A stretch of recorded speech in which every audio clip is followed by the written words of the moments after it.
মাছ ভাজা হয়ে গেল। মাছটা আবার তুলে নিয়ে মশলাটা করতে নিতে হবে। আরও এখনো মাছ আছে, দেখিনি, দেখিস মাছ এখনো আছে, ভেজে নিই। দেখি এখানে ভাত ফুটে এসছে, মাছটা ভাজা হয়ে গেছে। আদা রসুন ছাড়িয়ে নিই।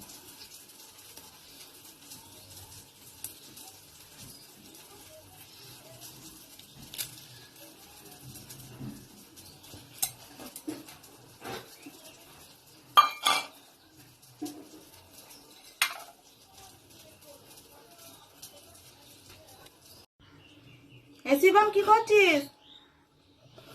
একটু যদি না দেখেছি কোন দিকে চলে যাবে, বদমাইশি করবে, কি করে দেবে, একবারে বিপদ করে দেবে যখন তখন। রান্না করতে বসেছি, এখন যেমন তাই করবে বাইরে।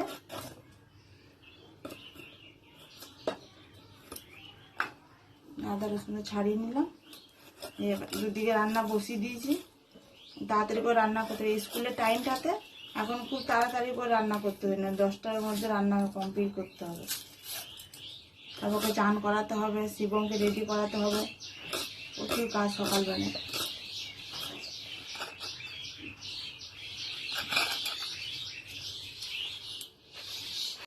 এই যে এখানে মশলা, আদা রসুন পেঁয়াজ টমেটো কেটে সব রেডি করে নিলাম।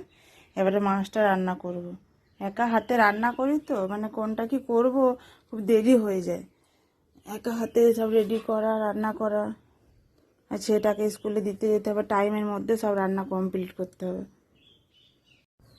আর এখানে মশলাটা বাটবো। এখন মিক্সার মেশিনে ছোট বাটিটা খারাপ হয়ে গেছে, ভেঙে গেছে। হঠাৎ একদিন মশলা করতে করতে ভেঙে গেছে, ওই জন্য এই সিলে এখন মশলা বাটতে হবে, একটু দেরি হয়ে যাচ্ছে। ওই জন্য গ্যাসটা অফ করে দিয়েছি। গ্যাসটা অফ করে মশলাটা বেটে নিয়ে তারপরে মাছটা রান্না করব। ভাত ফুটছে, ভাতটা হয়ে এসেছে।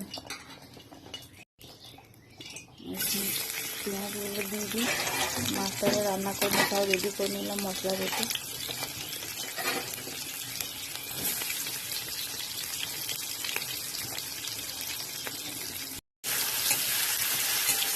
পেঁয়াজ টমেটো ভেজে নিই, তারপরে মশলাটা দিয়ে দেবো।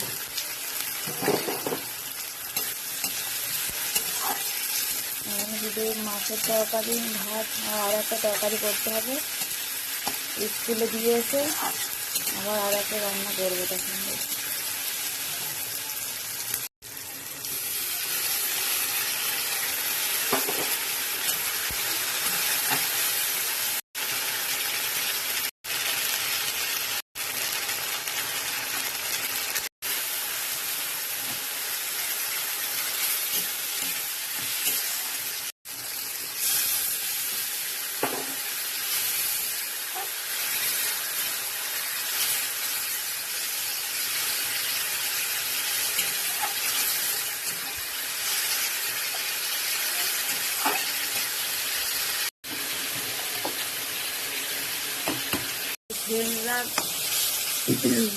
রান্না করতে করতে এখনই ঘেমে যাচ্ছি, এখনো ভালো করে তো গরমে পড়েনি।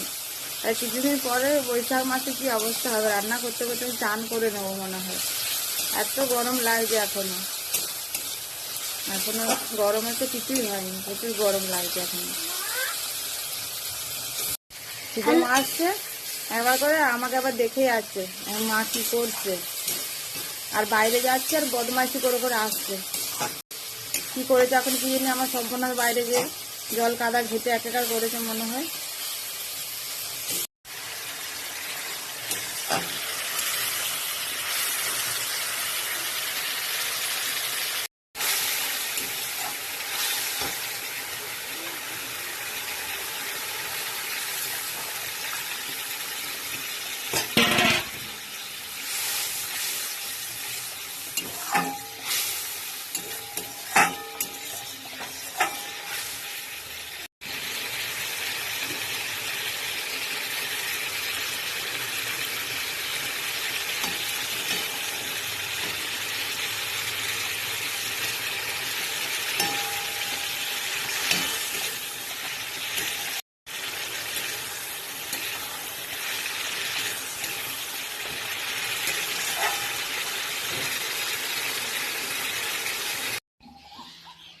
তো আমার রান্না কিছুক্ষণের মতো এখন বন্ধ হলো, স্কুলে দিয়ে আসি, আর বাকি রান্নাগুলো আরও করতে হবে এসে।